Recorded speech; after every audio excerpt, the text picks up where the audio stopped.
I don't think I ever believed I'd get to this position so quickly. I always had dreams of getting here, and I always believed that I would. I think I got to world number one when I was 22. I thought at 22 I would, I'd be, a good tour player, and I'd sort of, I'd be making a nice living, and I'd be, a solid player. Maybe hopefully have one or two wins on tour. But I didn't think that I'd get to. I didn't think I'd get to that point so quickly. But it just shows if you work hard and you do believe in yourself and you have dedication that you can achieve great things. But yeah, and then going on the age of 25 to have won 4 majors as well. I mean, I never, again, you dream of it and you believe that someday you will do it, but you don't quite know when it's going to happen. I had issues with my back. I wasn't feeling too good, and it didn't allow me to practice the way I wanted to. Didn't allow me to hit more than maybe 15 or 20 drivers in a range session.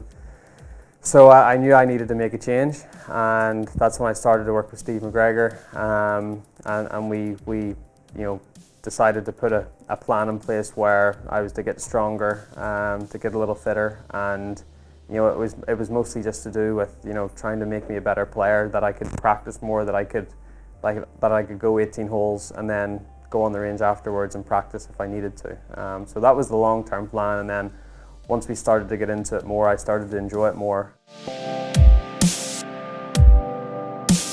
How I drive the ball, it gives me a big advantage. I'm not afraid to pull driver out in certain holes and get it down there and leave myself a wedge into the green, where maybe certain guys are hitting 6 or 7 iron into the green. So that makes a big difference. And I think mentally I've just been so much better over the last couple of years. I mean, I do a few certain drills in putting, and I stick to those. I think if you can keep it as simple as you possibly can, then that helps. I use the eye line mirror just to check that, and I use a chalk line just to make sure that I'm starting it on line. And really, that's all I did. I mean, Dave noticed something, that my left hand and my left shoulder was sort of pulling up through impact. So he just wanted me to, my left hand and left shoulder sort of stay down through the stroke, and that was really it. So he got me to hit some putts with my left hand only. So I'm going to incorporate that into my routine, but literally it was a change that I made in 2 minutes, and it made a nice difference.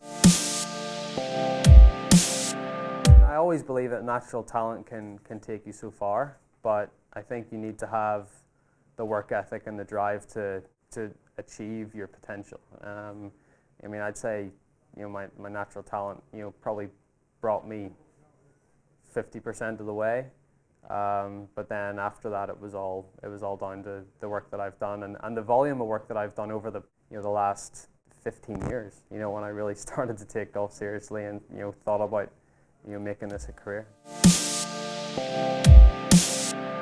He's so determined. He's such a competitor. We're very different in that way. He would want to beat you at anything that he did.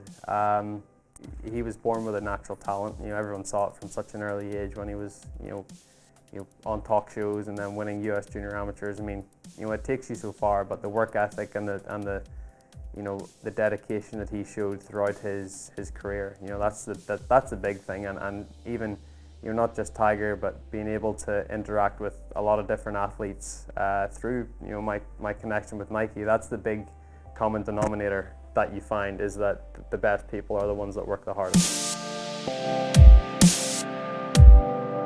I've always been a fan of Nike because I've always associated it with the best. They've always had the best athletes. You look over the course of history, some of the athletes that they've had, starting with Michael Jordan, and then going on to Roger Federer, Tiger Woods. I can name so many others, but that's something that really appealed to me.